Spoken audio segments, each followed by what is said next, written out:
and you see if it's worth the property value. Oh shit. Well, now it's not even for sale anymore, so no. Alright, well, I don't know what we're gonna do about this. Welcome back to Ed and Eddy. Well, yeah, you know what it is? We go in, we clear out all the open house signs. You know what? We make it our place. It could be our base of operations. You could open up a new practice there. That being said, this was one of my favorite episodes of Ed and Eddy. Oh, the one where they get dared to go into the house. Yeah. I don't think it's. It's probably top 5, but definitely I don't think it's my favorite.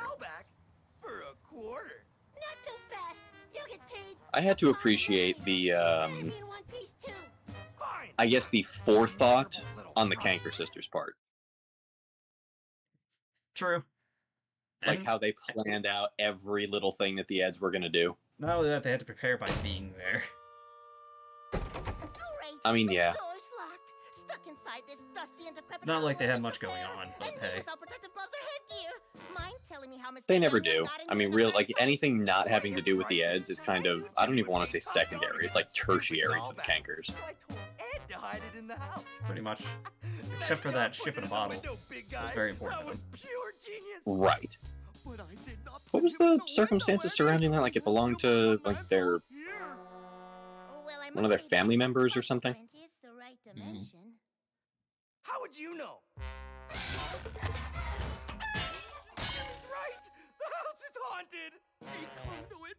I don't know. I didn't realize it until a couple years ago. But the fact that they each have a different dad. Oh, the Kankers? Yeah. Yeah. Which actually makes complete sense as to why they don't really share any similarities between each other. Mm-hmm. Yum yum, actually. How about a trade? Yum yum for good boyfriend presents. Or maybe you'd like to skip the presents and go straight to the smoochin'. Three of them are unsettling in this game. We'll get you some presents. Yeah. Alright, bring Mr. Yum Yum to Jimmy. Oh, I did not mean to walk next to them, but that's kind of funny. There's an animation for that, so we have to get them their gifts. You must bring a ship in the bottle to open the first door. Okay, so it tells you what you need. A can of axle grease to open this door. As you do. Well, we know the Kankers are a little odd. Oh, how many things do we need? Alright, 3 jawbreakers, egg, and costume.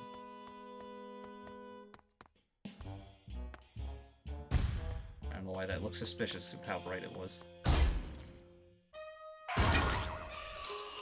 Getting a lot of money, though. Nice. Spiders! I feel bad for anyone that has arachnophobia. Not that this particular spider's scary, but just in general. There was a, oh, what the hell was it that, AJ was playing recently? It actually has a, like an arachnophobia mode where it replaces all the spiders in the game with something else. Grounded. Yeah, I know what you're talking about. Or, well, maybe it's not grounded, but in grounded, you... What? Oh, okay. But in grounded, you can basically, it won't get rid of the spiders, but you can lower it so it's less detailed until it's basically just spheres. Which I appreciate. Like, I'm not afraid of spiders, and I wouldn't use it, but I think that's good for people that do have that fear. I remember, there was one point, because for the life of me, I can't remember what game she was playing. But, spiders feature very prominently in the game. Like, to the point where one could be forgiven for mistaking them for the main enemy. And at a certain point, we both kind of had the collective ponderance of, like, if someone did turn on arachnophobia mode, what would the game even look like? I'm assuming you did it to see what it would look like. If she did, I don't remember. This was... I'm really... like, this whole chapter, I'm just drawing a blank on for some reason.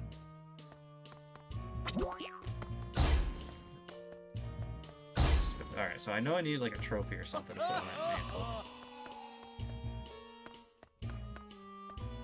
See, now this is one of those levels that I didn't replay all that often. I'm blanking on what I need to do. We can't go back.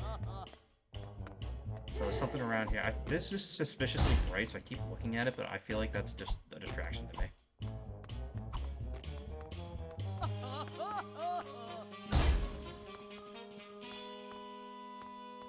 trying to like angle the camera so I can see. Yeah, so we need to... What are we looking for here? Alright, let's just kind of take a look around. See if there's anything I can...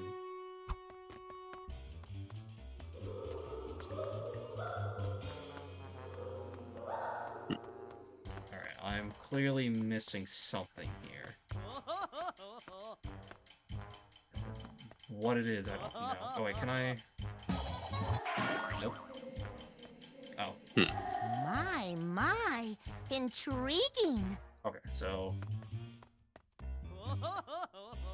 Camera? Thank you. So we need, like, a trophy. See if there's something down here first. Not there. We can't go through those doors yet. Alright, doesn't look like there's anything down here we can use. Mm-mm. So perhaps off on the other side. Alright. I'm clearly, like, walking past whatever I need and not seeing it. And again, this is not one that I like went back and redid, so I really don't remember anything about it. Yeah, I remember that racing one pretty well. But this one... I am drawing blanks. I remember coming in here, but I just don't remember what we have to do. I don't see anything by them. Also, that's not safe. Don't leave the buzzsaw on and not paying attention to it while also having it to your back. I mean, that's just a bad idea to begin with. There. Alright, I feel like this is suspicious. Well, no, because whenever there's something bright, it glows green if I can move it or something, so...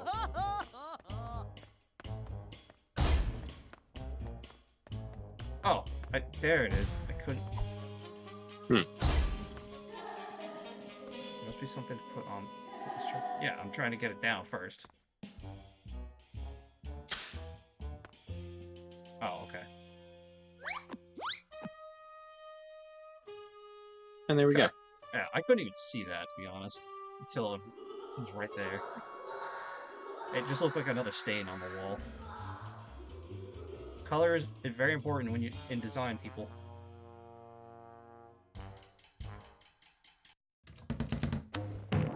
Well, that explains why that was glowing, or so brightly colored, rather. Mm-hmm.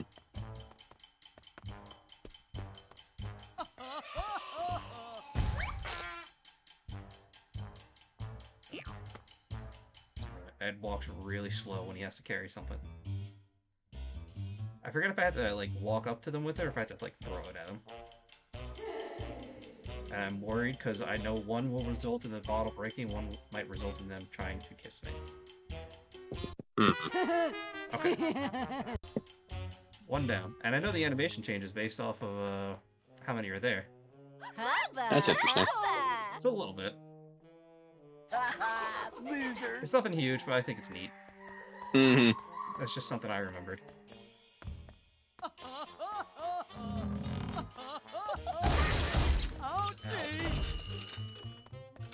Give me a decent chunk of change though when I'm finding stuff. Off on the side, spider. I like to smash stuff. Off on the other side.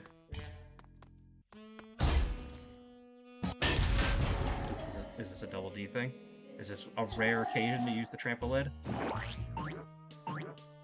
Perhaps. Maybe not. Nope. Alright, well there's this hole in the wall.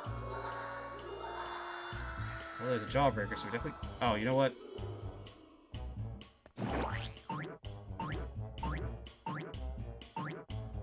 Curse my predilection for confectionaries. Perhaps a this wasn't such a good idea.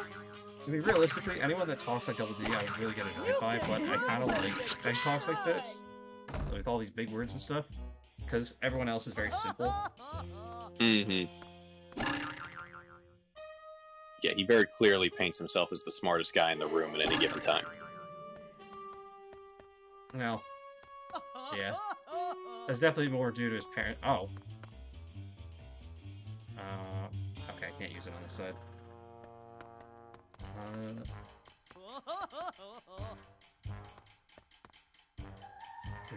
I think we definitely have to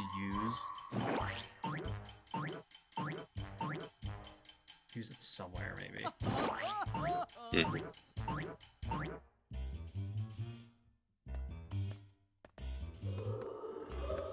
I can't use it there. This one's definitely a thinker. I'm not quite sure where to go, and I think that was only for the jawbreakers. Although this is pointing to the TV, so I actually think I have to do something with it.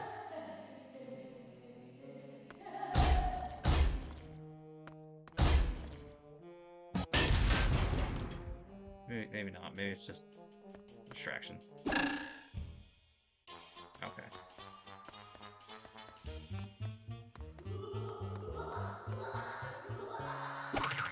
Yeah, I really don't know here. I don't know either. Do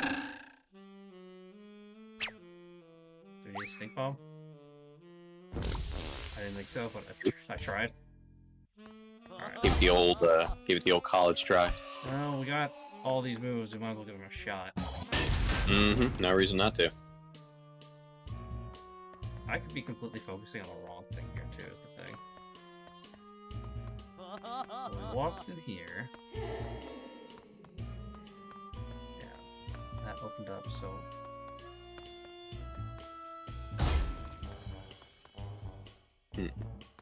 Can't open that.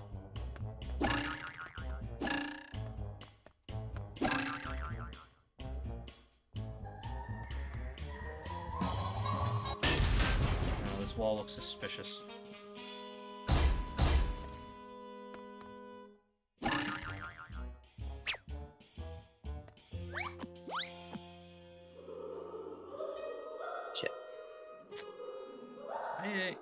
I'm not sure what I'm supposed to do here.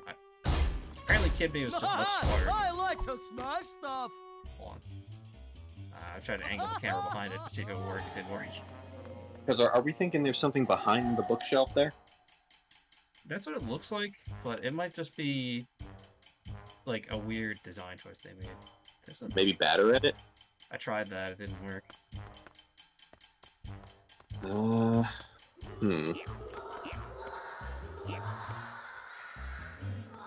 Hold on. Why are those arrows pointing to the TV? Oh, hey, look.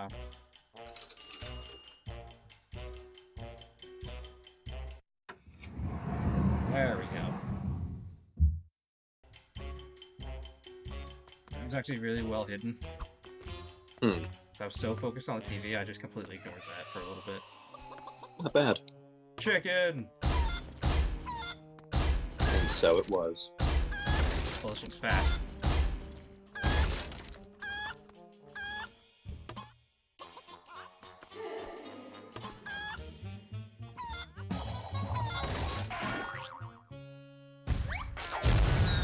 There we go. That one was much faster than the other ones. I was not expecting that. So this, at the very least, this tunnel looks like it was. It looks very similar to the final part of the last level of the game, the GBA version of this. They probably had some similarities. Sup with dirt. There's a weird time in gaming where like all TV, like game shows, they'd have a version for like each thing, and they'd be pretty different for the most part. Yeah, I remember the final like stretch in the GBA version is you're in what is basically like a dark tunnel of love, and you're running from one end to the other over platforming obstacles from basically like the Kankers blow a giant kiss at you and you're running away from that. It's just weird when games, you had a GBA version, a DS version, and a console version. And all of them were different. I mean, it was kind of nice because you could have the same. You would always have a different experience, guys. Mm-hmm. Amigos? Oh, good. They're vampires. Tomodachi anyone? They're vampires. They can't cross flowing water, even though this water's not even moving. It is quite stagnant. Poor vampires. So many restrictions. After that last one, I'm not falling for it twice. Does it work in Castlevania? Because my most recent, and by that I mean like probably a couple of years now, exposure to the vampire genre was Hellsing Ultimate. Well, I've only played the first one so far, so I really can't tell. Off on the other side. But I mean, in that at least, Dracula couldn't. He could only be damaged if he hit his head, so I don't know if there's something there. Yeah, because I know in Hellsing, the commonly accepted vampire weaknesses, like being out in sunlight is the big one, that and garlic, are basically dismissed as just old, inaccurate folklore in the Hellsing universe, because Alucard doesn't really get damaged by either of those. Yeah, I think the sun is a thing for Dracula. I think it does go more off the older, like, Bram Stoker kind of logic, at least in the beginning. Yeah, the most commonly accepted reason for why Alucard is always out at night in Hellsing is because since he's a true vampire with dark powers, it's just more convenient for him to be out when it's dark.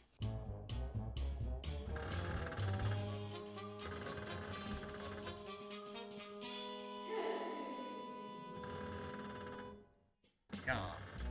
I was very worried that I couldn't use that for a second.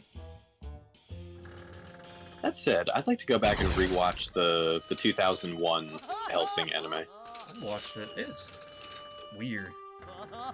Yeah, especially because it had the full metal problem, right? Where the anime caught up the manga.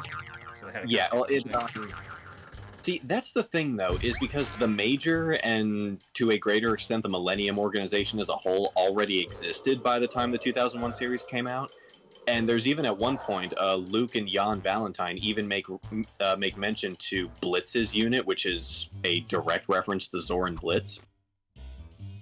So Millennium existed, like it was in the manga at that point. Like the Major had even given his war speech in the manga, and then for the Studio Gonzo just took that and ran the complete opposite direction with it. And instead of Millennium, they made up Incognito on the spot.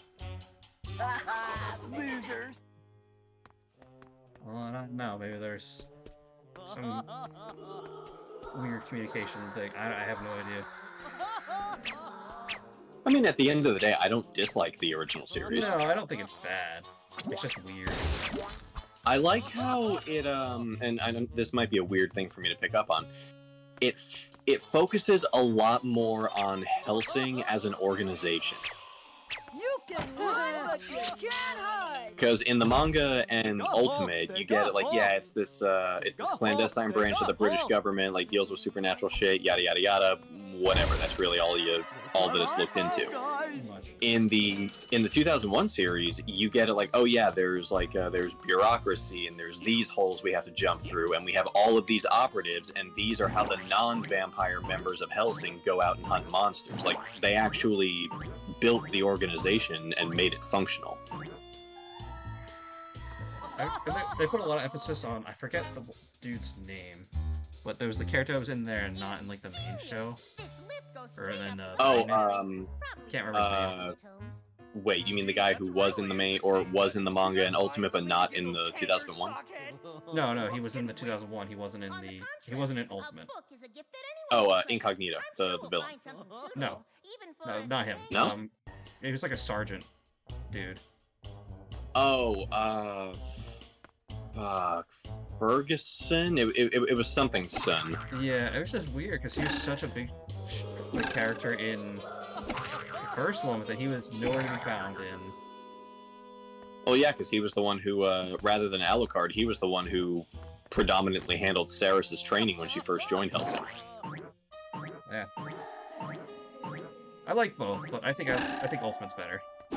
Yeah, it's honestly, to me, it's like watching the V for Vendetta movie and then reading the graphic novel. Like, you have to understand that the two are completely separate canons, independent of one another. That's good. Or, well, I guess that isn't entirely true for Hellsing, because both take place in the universe of Bram Stoker's Dracula. I guess it's just different timelines. Caught in a vortex of impending doom!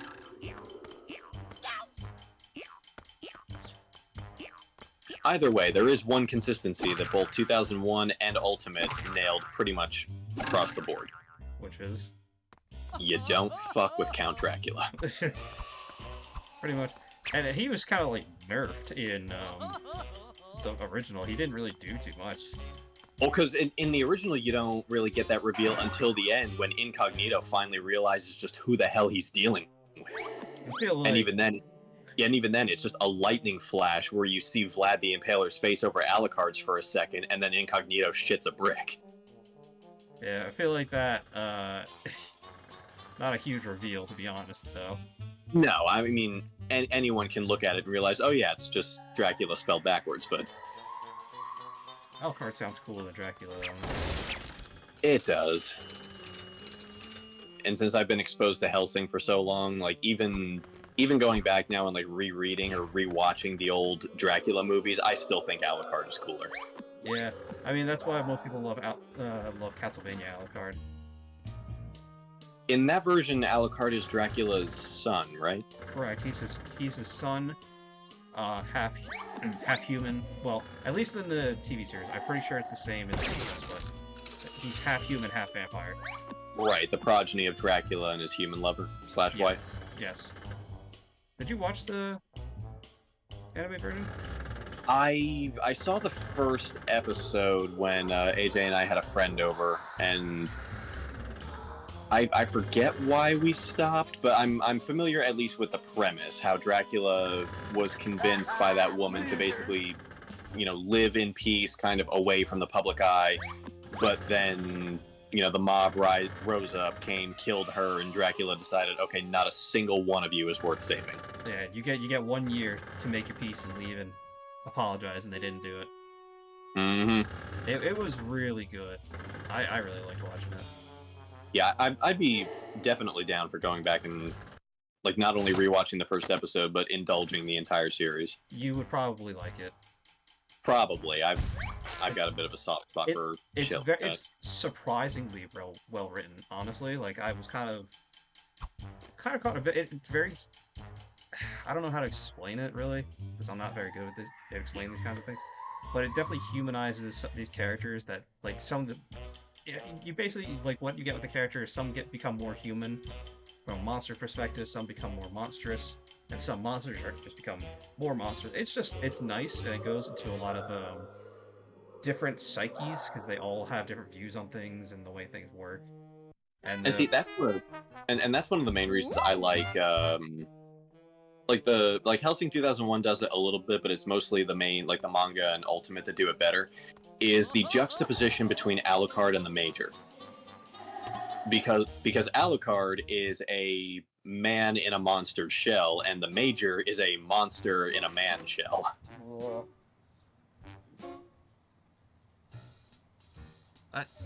I feel like if you want to have a good show, or a good story, not necessarily a good show, you need to really dig into the psychology of everything, because that's what makes the story interesting. Well, that's what made Disney's Hunchback of Notre Dame so interesting, is the opening song, Bells of Notre Dame. It posits, like, after introducing the two sort of main pivotal characters, Quasimodo and Judge Claude Frollo, it even poses the question, like, okay, so who's the monster and who's the man? Yeah, Quasimodo was not a monster. No, not by any metric, and the whole rest of the movie goes into exploring that. This And man, they would. I'm told that there's a 3D Hunchback remake coming, but I honestly don't think it's going to be anywhere near as edgy as the animated one was. I guess we'll have to see. I just like you just can't get away with that anymore. Not. I mean, it depends on the subject. Sometimes you can. Disney's not going to put out an R-rated movie. Oh, Disney, no. Disney won't. I'm honestly amazed that they let Deadpool slide. Disney is, aside from, if it's not Marvel, it's going to be they're going to be very safe with it. Yeah, like, they're not going to be able to depict Judge Claude Frollo with all the nuances and, like, really that self-righteousness of his character in a live-action remake. It's never going to happen. Yeah. Honestly, I'm surprised the original made it out. Well, they were less lean back then. Well, even then, like, you look at the rest of the stuff that came out during the Disney Renaissance, extremely tame compared to Hunchback. Like, I am very surprised that got the mouse's stamp of approval. That being said, we actually got everything this time, so we don't have to go back through the level at all. Music to my ears. So we just have one main level left and the 2 bonus levels. The nice thing about the 2 bonus levels is they don't have the Easter eggs or the clothes, so they'll just have the jawbreakers. I think. Right. So the next level has 4 jawbreakers, so we got to make sure we get all 4 of them. Mm-hmm. So One and done. Yep. We'll see you guys then. See you later. Later.